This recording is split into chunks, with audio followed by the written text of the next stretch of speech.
રાજ્યમાં તબીબોની હડતાલ હજુ પણ યથાવત છે। આજે બીજો દિવસ છે આ હડતાલનો અને બીજા દિવસે તબીબોની હડતાલ હજુ પણ યથાવત છે। ડોક્ટરો સતત વિરોધ કરી રહ્યા છે। તો આ હડતાલમાં તેમની અમુક માંગણીઓ છે કે જે પૂરી નથી થઈ, ત્યારે આજે પણ તબીબો વિરોધ નોંધાવશે। તો આ બાજુ સુરતમાં તબીબોએ રેલી કાઢી છે। રેલી કાઢીને તેઓ વિરોધ કરી રહ્યા છે। તો કામકાજથી અળગા રહીને તેઓ વિરોધ કરશે। તબીબોની હડતાલથી દર્દીઓને ભારે હાલાકીનો સામનો કરવો પડી રહ્યો છે। સુરતના દ્રશ્યો આપ જુઓ કે તમામ જે ડોક્ટર્સ છે, તબીબો, તેમણે રેલી કાઢી છે, વિરોધ કરી રહ્યા છે। તેમની માંગણીઓ જ્યાં સુધી પૂર્ણ ન થાય ત્યાં સુધી તેઓ હડતાલ ઉપર રહેશે। અચોક્કસ મુદતની આ હડતાલ તબીબો દ્વારા યોજવામાં આવી છે અને આ સાથે પોતાના કામકાજથી તેઓ અળગા રહ્યા છે, સૂત્રોચ્ચાર કરી રહ્યા છે, નારેબાજી કરી રહ્યા છે અને પોતાના કામકાજથી અળગા રહેવાના કારણે આજે દર્દીઓ છે જે તપાસ માટે આવે છે વહેલી સવારથી, તેમને ભારે હાલાકીનો સામનો કરવો પડી શકે છે। તો લોકોના સ્વાસ્થ્ય પર પણ અસર પડી શકે છે, પરંતુ ડોક્ટરોની હડતાલ હજુ પણ યથાવત છે। આજે બીજો દિવસ છે।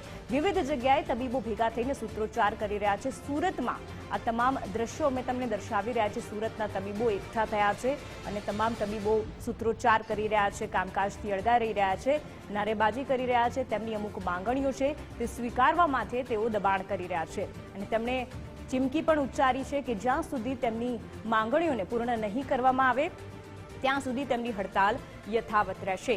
તો આજે બીજો દિવસ છે। અચોક્કસ મુદતની આ હડતાલ તબીબો દ્વારા આચરવામાં આવી છે। આજે ઘણા બધા દર્દીઓ, આપને જણાવી દઈએ કે અલગ અલગ જગ્યાએ જે હડતાલ રાખી છે, જેના કારણે દર્દીઓને હાલાકી પડી રહી છે।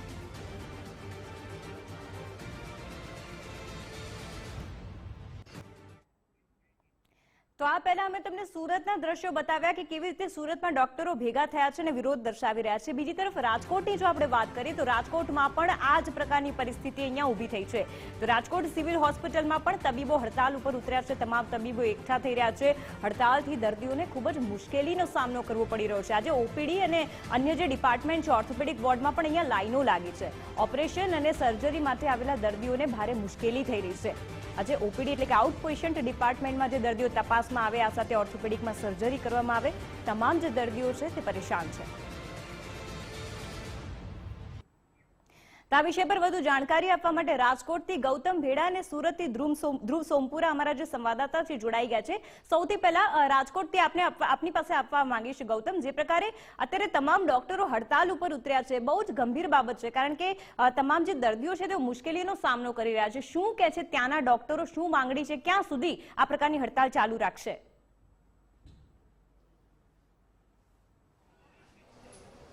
જે ચોક્કસ પોતાના જે વણ ઉકેલાયા પ્રશ્નો છે તેને લઈને હવે રાજકોટ સિવિલ હોસ્પિટલના જે તબીબો છે તે હડતાલ ઉપર છે અને હડતાલને લીધે સીધી જ અસર છે તે દર્દીઓમાં જોવા મળી રહી છે। ઓપીડી વિભાગને એમાં પણ સૌથી વધુ જો વાત કરવામાં આવે તો જે ઓર્થોપેડિક વિભાગ છે ત્યાં સૌથી લાંબી લાઈનો જોવા મળે છે, કારણ કે ઓર્થોપેડિક વિભાગ એટલે કે જે હાડકાના તબીબો છે તેઓ અહીં સારવાર કરતા હોય છે ને તેમાં સિનિયર તબીબોની ખાસ જરૂરિયાત હોતી હોય છે। અત્યારે જે કોન્ટ્રાક્ટ બેઝ સ્ટાફ છે અને જે અન્ય જે વિદ્યાર્થીઓ છે તેમના દ્વારા અત્યારે જે સારવાર છે તે કરવામાં આવતી હોય છે, પરંતુ જે સિનિયર તબીબો છે તે હડતાલ ઉપર હોવાને લીધે આ પ્રકારની લાઈનો મોટી સંખ્યામાં જોવા મળી રહી છે। લોકો આપ જોઈ શકો છો કે લાંબી કતારોમાં ઓર્થોપેડિક વિભાગની અંદર બહાર જે જોવા મળી રહ્યા છે, કારણ કે જે હડતાલ છે તે હજુ પણ યથાવત છે। હડતાલને લીધે આ પ્રકારની પરિસ્થિતિ છે। શું કહેશો, જે ડોક્ટરોની હડતાલ છે એના લીધે લાંબી લાઈનો લાગે છે, વધુ વાર લાગે છે, કેટલી વારથી ઊભા છો આપ? કલાક થયા, કલાક થઈ ગઈ, વારો હવે ત્યાં થાય।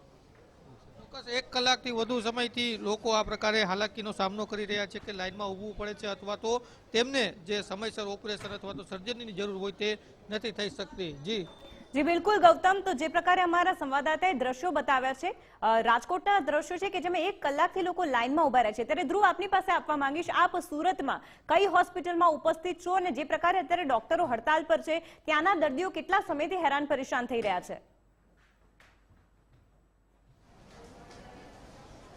બિલકુલ નુપુર, ડોક્ટરોની, સરકારી ડોક્ટરો હડતાલ પર છે અને તેને લઈને સીધી જ અસર જે સરકારી હોસ્પિટલમાં જોવા મળી રહી છે। આ સુરત સિવિલ હોસ્પિટલના દ્રશ્ય છે। સુરત સિવિલ હોસ્પિટલમાં વહેલી સવારથી દર્દીઓ જે છે તે જુદી જુદી ઓપીડીઓમાં સારવાર માટે આવી રહ્યા છે અને ખાસ કરીને ત્યાં અત્યારે આ માત્ર ઓપીડી પર રેસિડેન્સ ડોક્ટરોને જ રાખવામાં આવ્યા છે। કામ ચલાવ એટલે કે જે પરમેનન્ટ ડોક્ટરો ના કહી શકાય, કોન્ટ્રાક્ટ બેઝ ડોક્ટરો છે, સાથે સાથે જે અહીંયા મેડિકલનો અભ્યાસ કરે છે, પ્રેક્ટિસ કરતા છે તે ડોક્ટરો દ્વારા અત્યારે કામગીરી કરવામાં આવી રહી છે અને તેને લઈને આ જે દર્દીઓ છે તેને મુશ્કેલીનો સામનો કરવો પડી રહ્યો છે. લાંબી લાઈનો સવારથી જ લાગી છે કારણ કે તેઓનું જે કાર્ય છે તે ઝડપથી પૂર્ણ નથી થઈ રહ્યું અને ઉપર માત્ર તેઓને પ્રાથમિક તપાસ જ કરવામાં આવી રહી છે. અત્યારે પણ અહીંના જે સારવાર માટે આવેલા દર્દીઓ છે તેની સાથે આપણે વાત કરવાનો પ્રયાસ કરીશું. તમે જણાવશો કેટલા ટાઈમથી આવ્યા છો, શેની માટે આવ્યા છો? શેની માટે આવ્યા છો, શેની સારવાર માટે આવ્યા છો? ખબર છે ડોક્ટરોની હડતાલ છે? નહીં, મુझे નહીં ખબર. અહીં જે લોકો જે દર્દીઓ સારવાર માટે આવ્યા છે તેઓને ખ્યાલ નથી કે જે મુખ્ય તબીબો છે તેઓ હડતાલ પર છે. માત્ર અહીં જે સારવાર થશે તે રેસિડેન્ટ ડોક્ટરો પૂરતી જ સારવાર કરવામાં આવશે, ઇમરજન્સી સારવાર કરવામાં આવશે. કોઈ બાકીની સારવાર નહીં થતી. તેને લઈને લાંબી લાઈનો પણ હાલ સિવિલ હોસ્પિટલમાં જોવા મળી રહી છે. જી બિલકુલ ધ્રુવ, આપનો આભાર. ખાસ કરીને ગૌતમ, આપનો પણ આભાર જોડાવા માટે. તો જે પ્રકારે અમારા સંવાદદાતાએ રાજકોટ અને સુરતથી સીધા દ્રશ્યો તમને દર્શાવ્યા છે, તમામ જગ્યાએ હોસ્પિટલોમાં ડોક્ટરો હડતાલ ઉપર છે. જે મુખ્ય તબીબ છે તેમની હડતાલ છે. રેસિડેન્ટ ડોક્ટર એટલે કે જે શિખાઉ ડોક્ટરો છે તે અહીંયા ઉપસ્થિત છે અને દર્દીઓ કલાકોથી લાઇનમાં ઉભા છે.